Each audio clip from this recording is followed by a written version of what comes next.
Welcome to the PT and OT Connection podcast by Summit Professional Education, dedicated to helping PTs and OTs improve patient outcomes while earning continuing education credit. For information on earning CE credits for this podcast and satisfactory completion requirements for your state and profession, please go to summit-education.com or click the link of the course description in your podcast platform. Good morning, good afternoon, good evening, or good night, depending on what time you are listening to this podcast. My name is Dr. Andrew Morgan, physical therapist, and I am coming to you with a targeted look at the mental health assessment items for Oasis-E. That's what we're going to be doing today. We're going to do a 1 hour deep dive into the Oasis-E mental health items. So we'll be looking at the BIMS, the CAM, and the PHQ 2 through 9 as part of the cognitive and mental health screening. As I stated, my name is Dr. Andrew Morgan. I am a licensed physical therapist in Texas. I have over 20 years of clinical experience. I've been licensed since 2002. I hold a certificate of Oasis Specialist Clinical.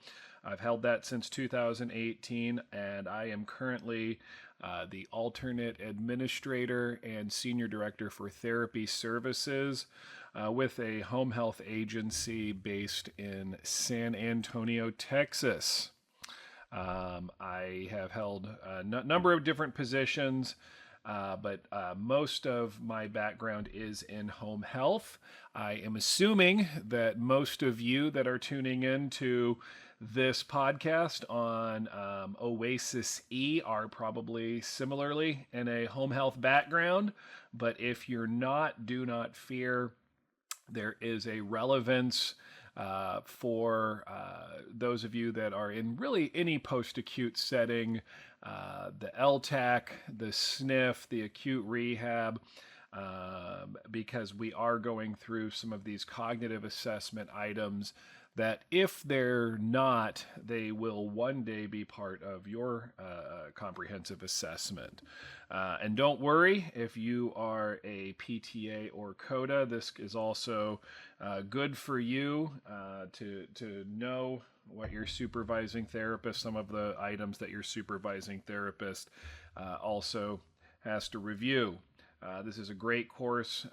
If you have anything to do with OASIS, whether through direct data collection or through collaboration. So if you're a data collector, a qualified clinician, a PT, OT, or SLP, but also if you're working with an agency that participates in collaboration, which all of you should be. So we'll be going into that. Now, just relevant disclosures that I need to make. Number one, financial, as I stated. I do have a full-time job. I currently work as the alternate administrator, director of therapy services with a home health agency. Again, we're based in San Antonio, Texas. I also am compensated by Summit as an instructor. And I have some non-financial relationships. I am a member of the American Physical Therapy Association, Texas Physical Therapy Association, as well as the APTA Home Health section. So we will be examining OASIS data collection for the cognitive and mental health assessment items. And the goal is to be able to demonstrate proper coding for OASIS sections C and D items. So without further ado, let's begin by looking at the BIMS, the brief interview for mental status. Now, first, a couple of just research things. Since this is, an evidence, we do try to look at the evidence Important to understand that the BIMS is a structured cognitive test. This is not something that's new. It's been around for many years. It's been researched. So what does the research actually say about the BIMS? Well, there's a couple of researched items that I'll point out. You can find all the references in your course resources. If you log on to your Summit account, you'll be able to find the references. So you'll find an article that's written by Marks. Now, Marks is, I believe, a 2018 study. Did find strong specificity but low sensitivity when it came to the BIMS.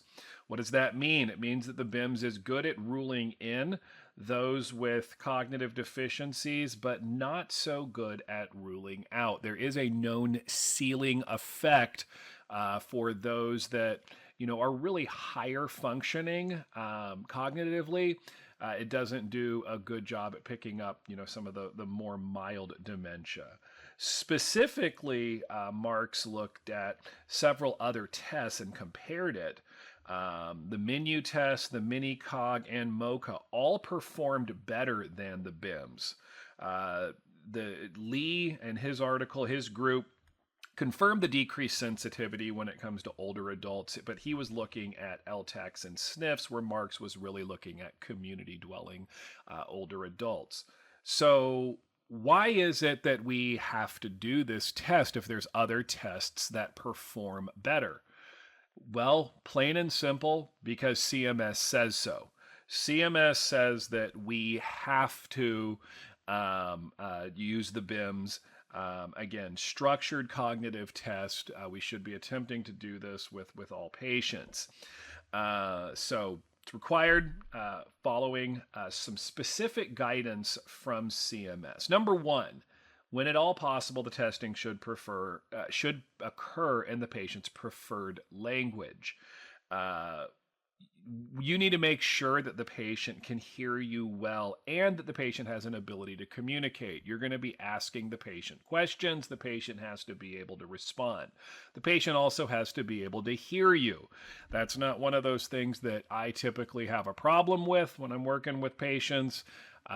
Patients will tell me, I'm a little bit hard of hearing. I say, that's no problem. I'm loud of talking.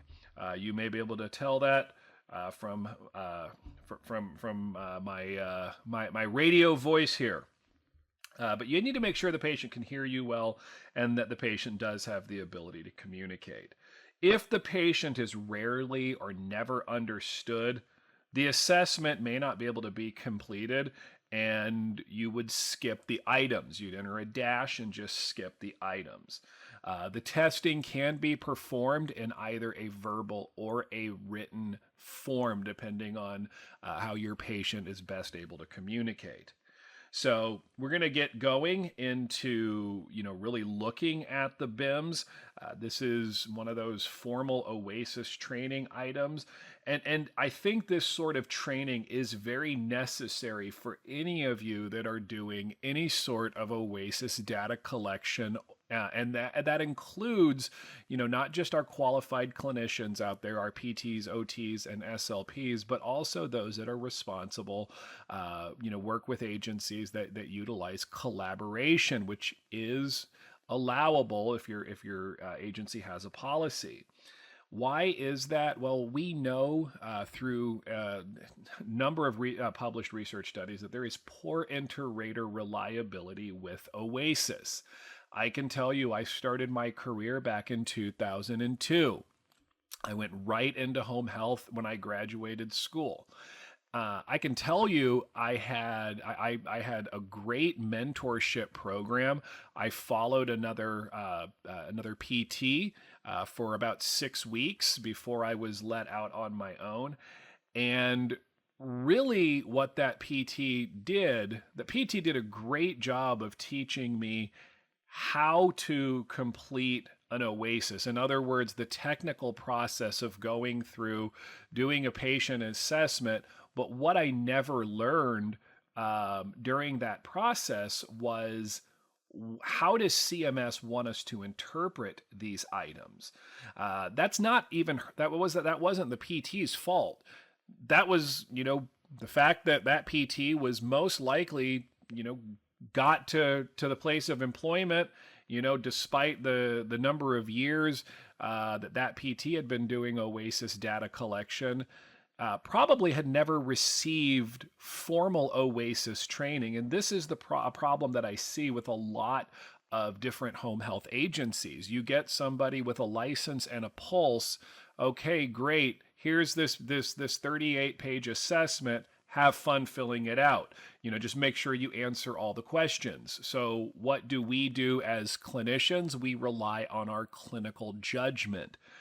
But if you don't know how CMS tells you to complete an OASIS, there's a very good chance you're going to complete it wrong, because guess what? Lots of the guidance differs from what we were taught in therapy school. There are probably no nurses out there listening, but what nurses were taught in nursing school. When you look at interdisciplinary inter-rater reliability, it gets even worse. While we're not going to go into all of these items, I can tell you feeding and eating is the item that shows the highest interdisciplinary inter-rater reliability, so between therapy and nursing, you got about a 78% inter-rater reliability there. But something that seems as obvious as ambulation or toilet hygiene has about a 37% inter-rater reliability. And why is that? Because we're not all using the same methods for coding our patients. We're relying on what we learned in school, and that is not what CMS tells us to do. And sometimes we're going to see this later on when we get into some of the specifics. You'll see that sometimes CMS actually changes guidance. So when we look at the depression screening, the PHQ 2 to 9, you're going to see in many of your EMRs, or if you're using paper-based OASIS, what the actual paper says, what the OASIS item says. Well, guess what? Medicare has now changed how they want us to answer that question. So even what we have right in front of us, what it says, differs from what CMS tells us to be looking at. So you'll hear me as we go through the course. I'll reference the Medicare Q&As. These are question and answers that clinicians and administrators, home health professionals pose to CMS. And once a quarter, CMS actually publishes answers. They select some and they will publish those answers. And when they do that, everybody really should be paying attention to those. If you're in home health at all, you should be paying attention to those, because you may have been taught something one way, and that was the correct guidance at the time, but then CMS has now changed it. And sometimes you'll see one Q&A, I've seen this happen where, 2015, a Q&A said one thing, and then 2019, CMS said the exact opposite. So then I can tell you a specific item: death at home. Once upon a time, if a patient made it to the emergency room, once the emergency room took possession of the patient, if the patient died in the ER, that was a transfer with discharge. Now it's a death at home. If a patient dies within 24 hours, it's considered a death at home, not a transfer. But that's a whole separate, that'll be a separate podcast later on. All right, so let's get started. When are we going to collect the BIMs? When should we be doing that? Really, it's anytime there's an actual clinical assessment. So think your start of care, that's your RFA1, your recert, your ROC, your other follow-up, and your discharge. When don't we conduct the BIMS? Well, it's when it's a non-clinical assessment. So think any form of transfer, your transfer without or with discharge, your RFA 6 or 7, and your death at home would be non-clinical. Everything else is really considered a clinical assessment. So you're not going to collect it with your transfers or with your death at home. The intent of the BIMS, since we're going to look at that first, is to determine the patient's attention, orientation, ability to shift between things, and to register and recall information. So in order to maximize success for your patient, really what you have to be able to do, you got to begin with minimizing distractions. Since we're all therapists out here, there's a course I teach on, that involves balance. If I'm working on balance training with a patient, I want to maximize distractions. With the BIMS, you want to minimize the distractions, because we're really, this is a cognitive test. This isn't something, that we're looking at for balance or, something more physical. It's a cognitive test. So we need to conduct the interview, if at all possible, in a private setting. And once again, be sure the patient can hear you. If it's necessary, utilize an external hearing device if it's necessary. If it's necessary, we should definitely be minimizing any background noise, and also sit so the patient can see your face. That patient may be reading lips. You're going to hear me as I go through this certain parts. It's going to sound like I'm reading a script.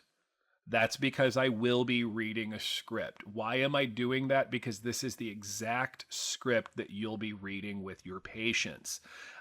We don't deviate from this. If you're not doing point of care documentation, I'll tell you right now, there is no way you're going to be able to do something like the BIMS. Point of care documentation is absolutely essential for this. So the very first thing you're going to do, you're going to give an introduction. I would like to ask you some questions. We ask everyone the same questions. This will help us provide you with better care. Some of the questions may seem very easy, while others may seem more difficult. Now, if the patient expresses any sort of concern, or if there's a family member there that's expressing concern that you're testing the memory, you're going to reply. We ask these questions of everyone so that we make sure that all of our care will meet your needs. And it's important that, what are the reasons you want to be in a private setting? You want to make sure that you're doing this one-on-one with the patient. If at all possible, you should be avoiding distractions from family members as well. And then you're going to go through items C200 to C400, and it needs to be in one setting. And don't worry, not everybody memorizes OASIS item numbers like I do. That's okay. We're going to be covering what C200 through 400 are. But I'm just giving you the numbers here. You're going to do those in one setting. If the patient chooses not to answer an item, you accept their refusal. You move on to the next question. You code refusals as incorrect, no answer, or could not recall, not a dash. You're coding any of these as zeros. You also code nonsensical responses as zeros. Responses that are unrelated, they're incomprehensible, they're incoherent. You're going to code those as zeros. What do I mean by answers that are unrelated? You ask the patient the day of the week and the patient says pencil, okay? Completely unrelated. Now, if it's related, you ask the patient the day of the week. Today for me, it's Wednesday, and the patient says Monday, okay? It's at least related. It's not incoherent. The BIMS is going to be considered complete if the patient attempted and provided relevant answers to at least 4 questions in C200 through 400C. Again, relevant answers don't have to be correct. Okay, they just need to be related to the question that's asked. If you get to the question C300C, where you're asking the day of the week, and everything so far has been nonsensical, at this point you're going to stop the test, and the test will be considered incomplete. So all other, that's what we do. We stop the interview. The test is just considered incomplete. If the test is incomplete, you're going to code 99 in the summary score. You don't code a 0. If you code 00, that's saying that there's a high, that the patient has a significant memory deficit. So remember, we're going to code 0. That's nonsensical answers, that's incorrect answers, or questions the patient refuses to answer. Now, with incorrect answers, you may from time to time, and we'll look at some of these specifically, see that the patient may answer it incorrectly, but there's times when the item itself will say provide an alternative code. We'll get to those when we look at when we look at temporal orientation, the year, the month, and the day of the week. Don't worry. But other than that, if it's incorrect, we're going to code a 0. But we'll go through the item by item. You're gonna look at that as we go through. So if you may be in your car right now listening to this, but you could be at home. If you do have access to one, looking at an Oasis as you go through this is incredibly helpful. But if not, don't worry. Hopefully this will still help with your memory. So we're going to code a 0 if the interview should not be coded. This is for C100. It's a very simple question. Should the BIMS be conducted? A 0 is it should not. When are the cases that it should not be conducted? If the patient is rarely or never understood, if the patient can't respond verbally or in writing, so there may be some sort of aphasia or dementia going on, or there is an interpreter that's needed but not available. We code a 1, which is yes, we're going to conduct it if the interview should be conducted. The patient is sometimes understood verbally or in writing. We've got an interpreter. And so then if we answer yes, then we're going to move down to C200, the repetition of 3 words. A dash basically tells Medicare didn't ask, didn't care. So while a dash will be an acceptable response, CMS has stated that a dash is an answer that should rarely be used. Why is this orientation question important? We're going to look at the repetition of 3 words. Well, here's what we're screening for: potential memory impairment, hearing impairment, language barrier, but also if a patient is having difficulty with inattention. That could be a sign of delirium. It could be a sign of another health issue. For example, a UTI that's gone untreated. Dementia or cognitive deficits could be the sign that leads you to a potential UTI. So be aware of that. Now, we also have category cues. I'm assuming that very few of you that have never done an Oasis-E. I'm recording this in May of 2023, so Oasis-E has been here for now 5 months. Remember our 3 items: sock, something to wear; blue, a color; and bed, a piece of furniture. So those are our category cues. A phrase that puts a word in context to help, with learning and serve as a hint if we need to prompt the patient. So these are utilized in the assessment for recall. So how does the BIMS begin? We've already given the instruction. So moving on, our next quote I am going to say 3 words for you to remember. Please repeat the words after I have said all 3. The words are sock, blue, and bed. Immediately after presenting the 3 words, you're going to say to the patient, now tell me the 3 words. After the patient's first attempt to repeat, if the patient correctly stated all 3 words, you say, that's right. The words are sock, something to wear, blue, a color, and bed, a piece of furniture. So we add in those category cues, and we're going to remember those for later. Now, what happens if the patient didn't repeat all 3? Sock, blue, and television. Television is sort of related. I mean, it's not really a piece of furniture, but it's sort of related.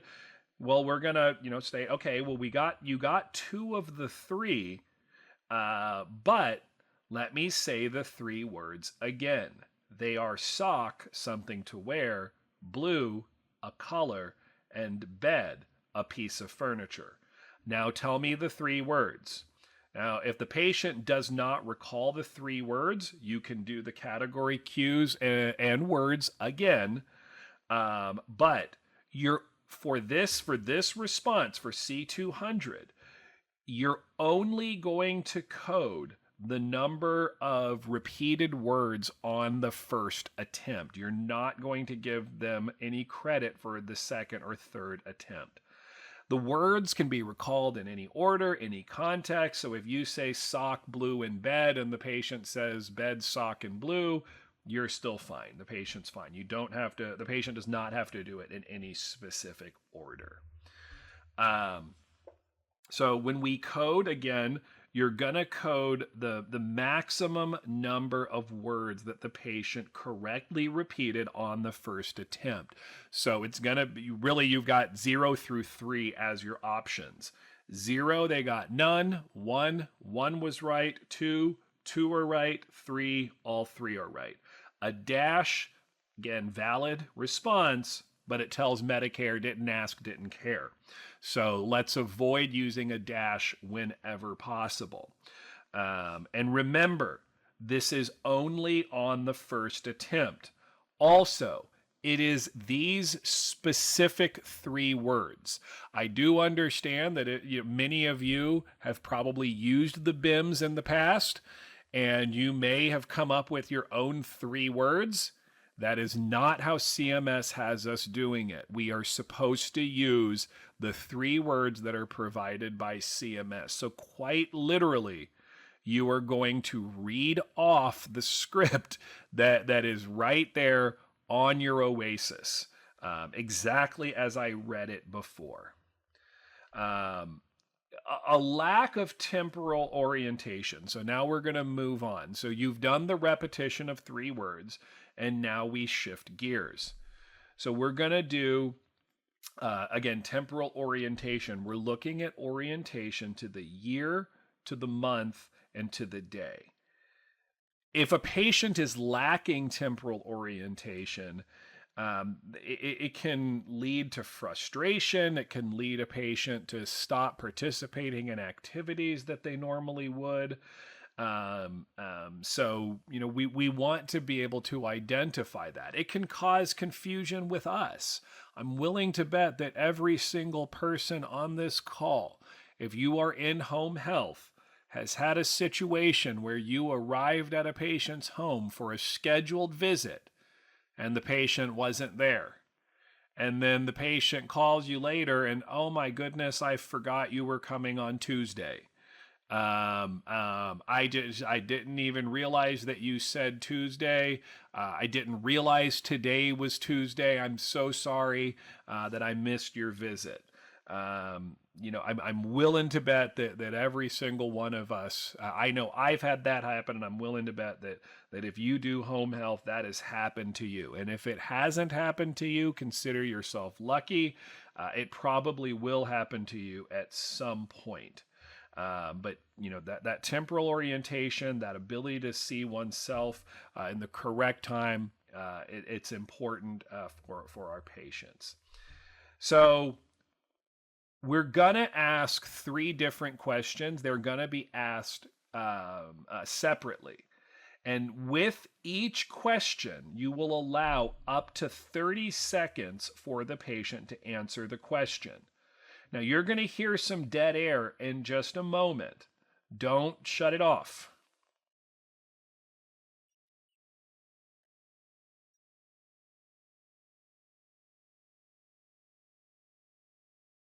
Now, that right there was 10 seconds of dead air. You are instructed to give the patient up to 30 seconds to answer the question. Okay? 30 seconds is a lot longer than you think it is. I just gave you a 10 seconds of dead air so you could see what that feels like. And I think it is a lot longer than any of us think that it is.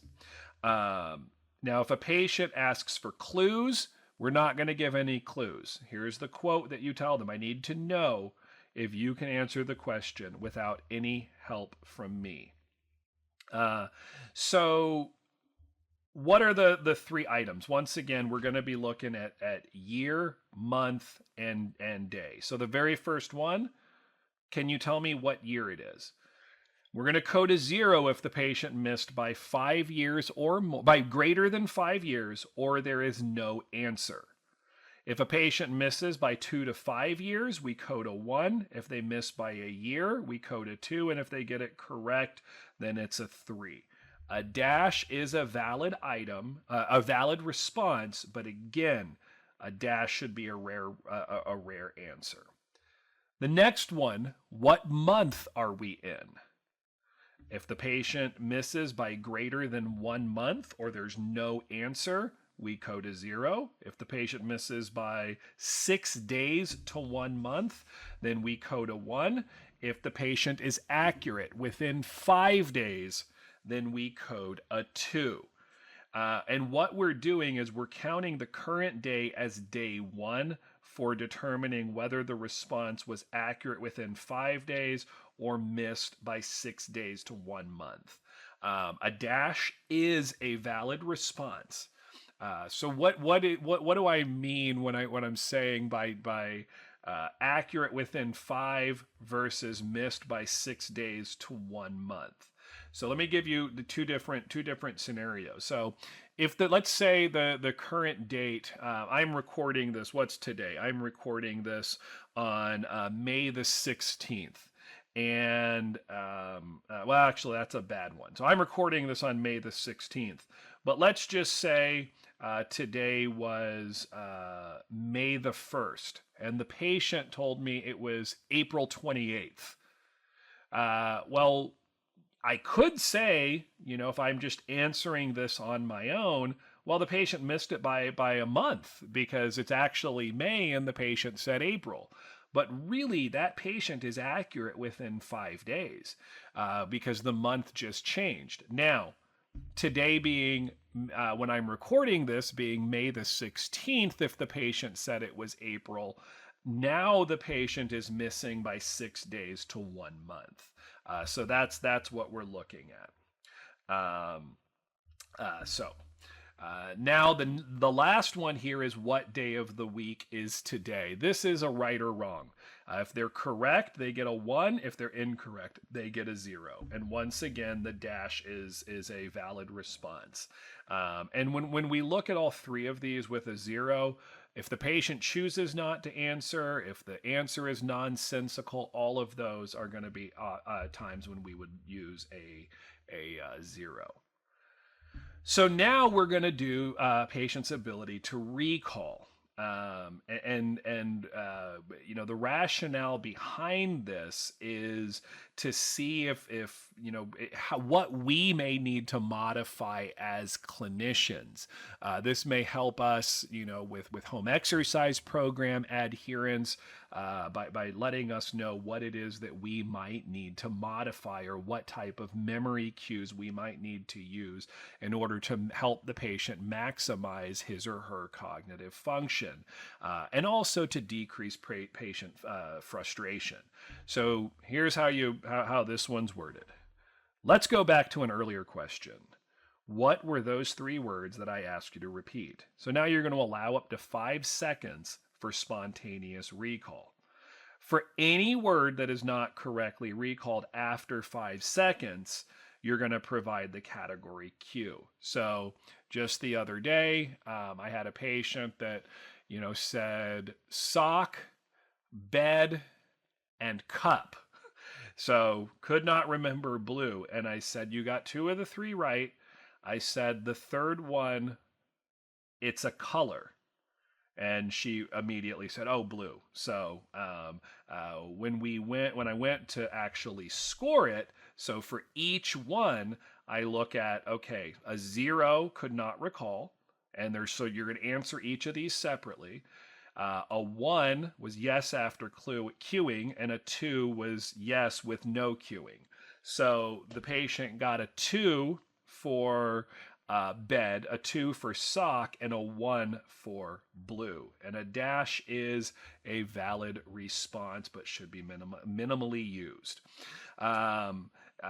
Most of your EMRs will total the score for you. Not all of them will, but most of them will. The total score is going to be from 00 to 15 unless you had to code a 99. But for the most part, you're going to be looking at a 0 to 15. Again, unless the item itself was incomplete because the patient chose not to answer 4 or more items. When we code a 99, that means unable to complete. Any of the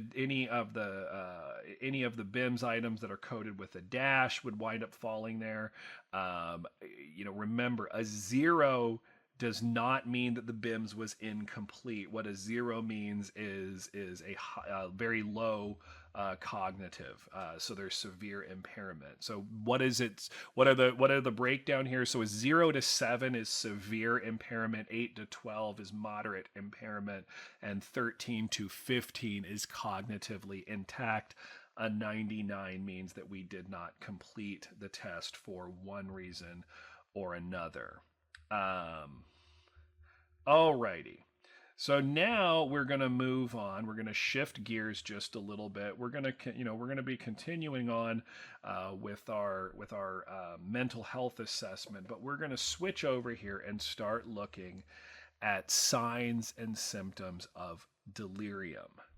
So this is coming from the CAM, and honestly, I don't remember what the CAM actually stands for, but that is another standardized test. This is actually a copyrighted test, but CMS was able to get copyright permission to use this, and it's going to consist of 4 specific elements. Number 1 is acute onset of mental status changes. Number 2 is inattention. Number 3 is disorganized thinking. And number 4 is altered levels of consciousness. Now, the intent of the item is to help identify any signs or symptoms of acute mental status changes as compared to the patient's baseline. What does that mean? Hold your thought, because many of you are probably already asking that question to yourself. The first time I went through Oasis-E training, I was asking that question. Just hold the thought, because there's a Q&A that's associated with that. But I want to get through the definitions, and the intent before addressing the most recent Q&A on that particular item. So when we look at the definition of delirium, what is delirium? It's a mental disturbance that is going to be characterized by either acutely worsening confusion, disordered expressions of thought, changes in levels of consciousness, and or hallucinations. We see delirium associated with increased mortality, overall functional decline, development or worsening of incontinence, which could potentially lead to UTIs and rehospitalization, behavior problems, which could be associated with a UTI, withdrawal from activities, and rehospitalizations / increased length of home health stay. So these are all things that really, from a CMS standpoint, they equate to increased financial output. In other words, they cost more money, if you like the way I worded that. So when we look at the signs and symptoms of delirium, it says that we're supposed to be comparing with the baseline status. So there was a Q&A that said, well, what is the baseline status?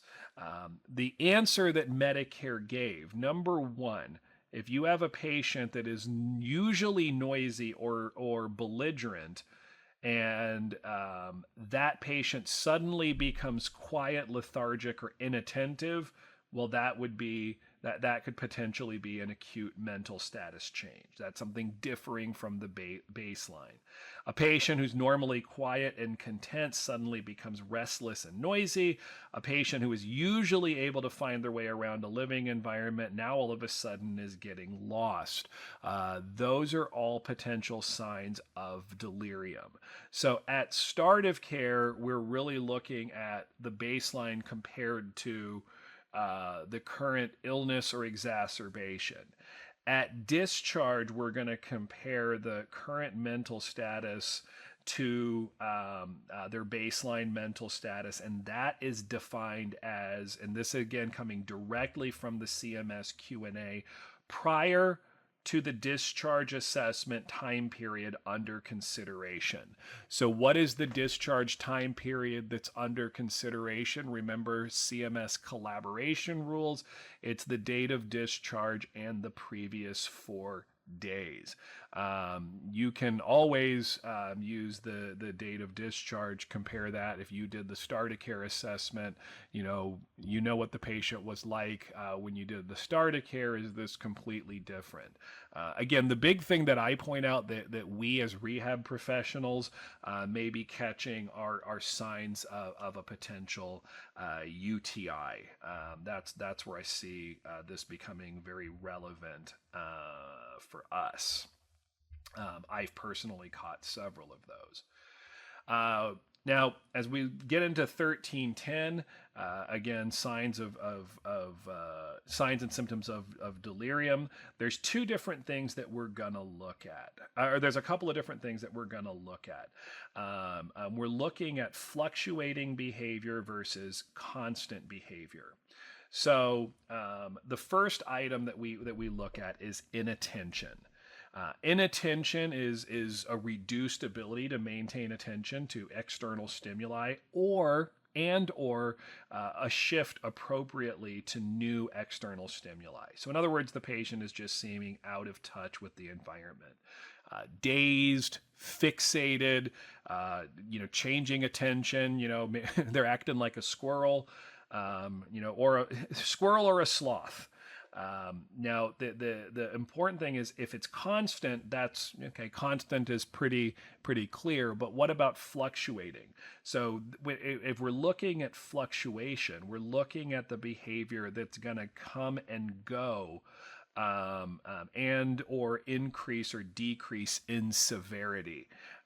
So we could be interviewing the patient, and then all of a sudden the patient goes off on some weird tangent.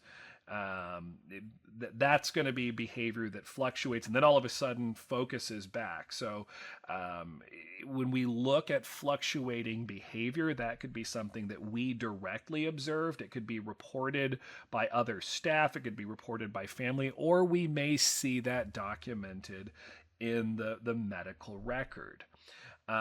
So think of it this way: like if you're treating a patient for you've been working with a patient, you're doing a discharge, and during your discharge assessment, what's going on? There's no stop saying that. There's no lasers. Nobody's shooting lasers at me. No, there's no frogs jumping on the bed. Everything's fine. What? Who? Sorry, what were you asking me? You see, so what I just did there, I trailed off in the middle, and all of a sudden I'm talking to myself, and then I refocus back in, and I'm able to jump right back in and start delivering the presentation. Imagine if that continued to happen here and there, okay, well, you'd kind of be questioning if I was having delirium. That's an example of behavior that's present, but fluctuates. So it's coming and going, it's changing in severity. Again, you may directly observe it, you may see it, or you may review medical record documentation. You may consult other people, other family members, caregivers, providers, other staff, other people that come in contact with the patient. All of that could be relevant information, but you have to use your clinical judgment to determine if that acute mental status has occurred. And you've got a choice. It's yes or no. So coda 0 if it's no, coda 1 if it's yes. And a dash means didn't ask, didn't care. From there, once again, you document is the behavior present. If it's not present, you coda 0. If it's present continuously, you coda 1. If it's present and fluctuates, you code a 2. So we're going to be looking at coding the attention is different from looking at levels of consciousness. These are a couple of different items that we're going through here. Disorganized thinking is another one. So we talked about attention, inattention. Now we're going to look at disorganized thinking. This is rambling, irrelevant, incoherent speech. Again, is the behavior present or not? If it is present, is it continuous or does it fluctuate? If the behavior is not present, we code a 0. If the behavior is present continuously, we code a 1. If the behavior fluctuates, we code a 2. And a dash is also a valid response. And then we're going to look at altered levels of consciousness. I mentioned that a few moments ago. What are the altered levels of consciousness? There's 4 of them: vigilant, lethargic, stupor, or comatose. Vigilant, someone who startles easily to any sound or touch. Now me, that's just kind of my baseline. My wife says that my spirit animal is a cat. I startle very easily. That's just how I am. Now, that could also be a potential sign of somebody with PTSD. For me, I just startle easily. Somebody could be lethargic, dozes off when you're asking questions, but may respond to voice or touch. Stupor, patient becomes difficult to arouse, keep aroused during the interview. Maybe the patient's narcoleptic. And then comatose, can't be aroused despite shaking and shouting. And if we're seeing any of those altered levels of consciousness, again, we're going to note, is the behavior present or not? If it is present, is it continuous or does it fluctuate? A 0, it's not present at all. A 1, it's continuous. A 2, it fluctuates. Alrighty. So we've covered the BIMS, we've covered the CAM.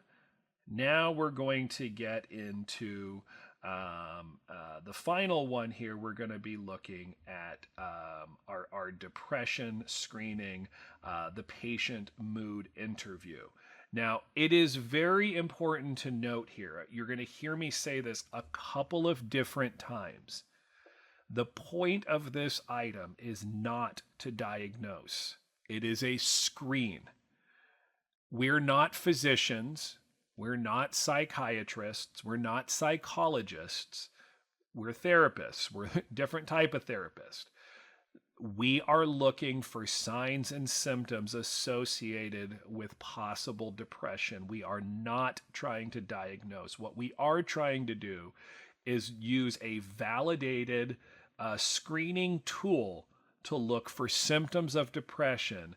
And then if we identify those, reporting our findings to the appropriate medical professionals for the necessary follow-up.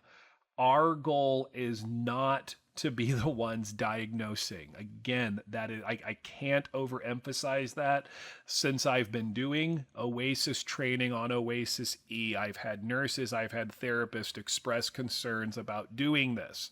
I look at this exactly like a fall risk screening, a timed up and go, a Tenetti.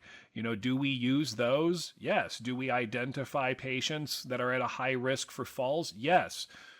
Do patients still fall despite our best intentions and our performing the timed up and go or whatever fall screening tool you're using? Yes, they still fall. Does that mean you're liable when they fall? Absolutely not. Maybe you have a situation where you're working with some sort of a managed care that's given you authorization to do an evaluation and make recommendations. You make your recommendations, but then you don't get continuation orders, and the patient winds up having a fall. That's not your fault. You made the appropriate recommendations. Okay, you did what was necessary on your side. You can't control if you didn't get an order. When it comes to the depression screening, again, you're doing a screen. You're not trying to diagnose. What you're utilizing as a screen, and then you can make whatever recommendations you think are appropriate. And maybe you're not even comfortable making recommendations, but you can still report your findings to the patient's appropriate medical provider. So, it is important to identify signs and symptoms of mood distress with our home health patients, especially since we've come out, as we're coming out of the global pandemic, the global health emergency. This is a really big thing. Certainly know that we've seen lots of increase in depression and social isolation. So we're going to utilize this PHQ-2 and potentially the PHQ-2 through 9 to interview and once again screen the patient for potential signs of depression. Okay? So this is going to give us a standardized severity score and a rating that will help us, help provide some sort of validated evidence for signs of a depressive disorder. So we're going to conduct the mood interview in a private setting. Once again, we're going to utilize the patient's preferred language. Now, if you have an interpreter present, it is essential that the interpreter not attempt to determine the intent behind what is being translated.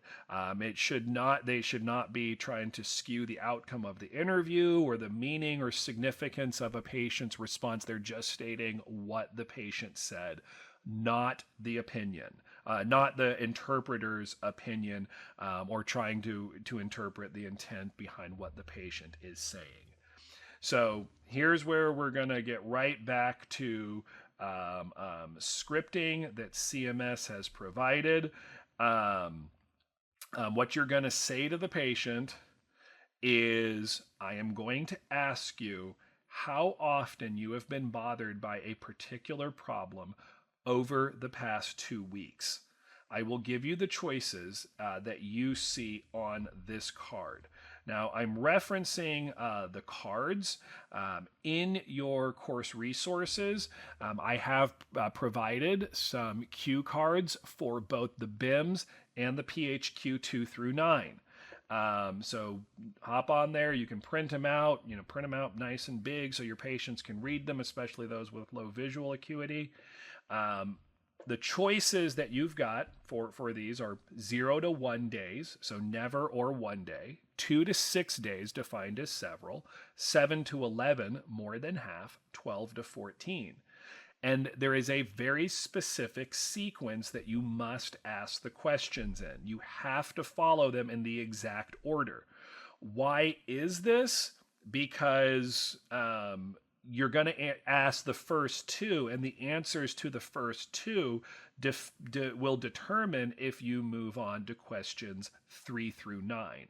So you have to do it in sequence. So you're going to ask the column 1 question, and then if the patient states, yes, I've been bothered by whatever the symptom is, then you're going to ask, okay, how often? And that's when they'll provide you the number of days. If they haven't been bothered by it, you state no, and then you don't even worry about how often, because the patient has already said, I'm not bothered by it. And once again, the meaning has to be based off of the patient's own interpretation. The mood interview should be conducted with all patients, okay? Now, or at least attempted to be conducted with all patients. And that's specifically the PHQ-2. So the A and B, the first two questions. Now, the 3 through 9 will be dependent on the answers to the first two. But at the bare minimum, the first two should be asked of all questions. Again, you may run into situations where the patient refuses, or the patient's rarely understood, but it should at least be attempted. So the rule is to attempt it. The exception is if the patient's rarely or never understood, interpreter is needed but not available, the patient's just asking answering nonsensically, so you attempted it, but you weren't able to complete the interview. But you want to do your best. It's not a trick question, hint, hint, on your quiz. Okay, it is not. Don't read more into it than don't start over analyzing it. It should be attempted in all for all patients. Again, hint, hint. But if you determine that you're not going to be able to do it, you're going to leave columns. You're going to code columns A1 and B1 as 9. That means no response. You'll leave A2 and B2 blank, and that ends the PHQ interview. Now, what happens if you get a patient, you've asked a question, you ask that second question, how often the patient has felt down, depressed, or hopeless? And the patient says, yeah, I've felt that, I don't know, for the last 6 or 7 days. So, your options are, for a 1, it's 2 to 6 days, or a 2, 7 to 11 days. You're going to go with the higher of the two. So if the patient says 11 or 12 days, you're going to say 12 days because, it's 7 to 11 or 12 to 14. So you'll go with the 3. If the patient says 6 or 7, you're going to code a 2, 7 to 11. If the patient says 1 or 2 days, then you're going to code 1 to 2. You're going to code a 1, which is 2 to 6 days. So you always go with the higher of the two. You always go with the more severe of the two. So once again, only the top two, the PHQ-2, have to be answered. And if they're if the A1 and B1 are coded as no, then you're going to skip the rest of it. Or maybe it's present, but columns A2 and B2 are both coded as a 0 or 1. So in other words, yes, they've had it, but it's really, very rare, so they're saying it's not that, then we can skip the rest of the PHQ questions, the 3 through 9.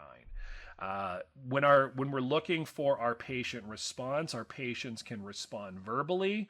They can utilize the cue cards, again, available in your resources. They can utilize the cue cards to answer. If you think that a patient has misunderstood or misinterpreted, you can repeat a question. And then you can also validate your understanding simply by asking the patient for clarification. If the patient is having a difficult time with some of the wording, maybe it's really, really long, then what you're going to do is you can simplify that. Now, there was a question from the Q&As. It's important to note that the PHQ 2 to 9 did come from Pfizer. If you've been familiar with it from before, maybe you've used this in another setting, or maybe used it in home health, maybe used it with your agency before. There's times when you're reviewing it, if you look at how Pfizer gives the instructions to score, they don't really give a process for computing scores with missed items. I'm going to summarize the CMS answer to this because it's kind of complicated. Basically, they gave a whole multiplier. I'm willing to bet that everybody on here is using some sort of an EMR. Your EMR already knows how to calculate it. If you do have to calculate it on your own, I would just tell you, you probably need to go check out the second quarter April 2023 Q&As. It's answer to question 6. I don't want to read it here. You know, if the number of missing items in column 2 is equal to 1, multiply the sum of the 8 items in column 2 by 9/8, which is 1.125. If it's equal to 2 that are missed, it's complicated. Suffice it to say, CMS was granted permission from Pfizer to modify this particular test in order to adjust for the fact that a patient can refuse to answer. Remember again that you're gonna see times that the wording on the actual OASIS, the way OASIS instructions conflicts with the most current OASIS-E guidance. You're always going to use the most current OASIS-E guidance. So always use that because that supersedes anything anything else. The most current guidance always takes precedence. That was another question that came in the Q&As in the fourth quarter. That was question 5 from the fourth quarter Q&As. Once again, I'm going to re-emphasize this. I think I emphasized it the first go around. The total severity score is not diagnosing a mood disorder. Okay, it is not diagnosing a depression or any sort of a mood disorder.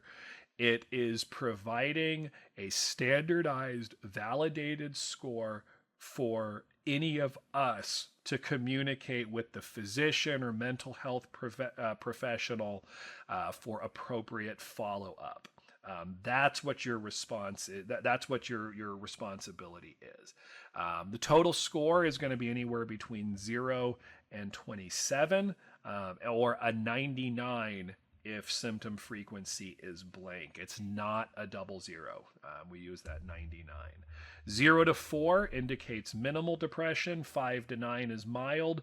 10 to 14 is moderate. 15 to 19 is moderately severe. 20 to 27 is severe. And a 99 is that the item was skipped. So this is the end of our deep dive into the OASIS-E health screening or mental health screening, depression screening, cognitive assessment items. So I want to thank you for hanging with me through this podcast. There is a quiz. If I remember correctly, you'll have to log out, log back in. If you've done this like right from your Summit account, you'll need to get into your Summit account, and you'll need to get back into your Summit account and take the quiz, and then you should be able to download your course completion certificate. So Want to thank everybody. Again, my name is Dr. Andrew Morgan. Thank you all for hanging with me during this particular presentation. Have a wonderful day and code on. Thank you for listening to the PT and OT Connection podcast by Summit Professional Education. To view accreditation information for your state and profession and access completion requirements to receive a certificate for completing this course, please visit summit-education.com or click the link in the course description in your podcast platform.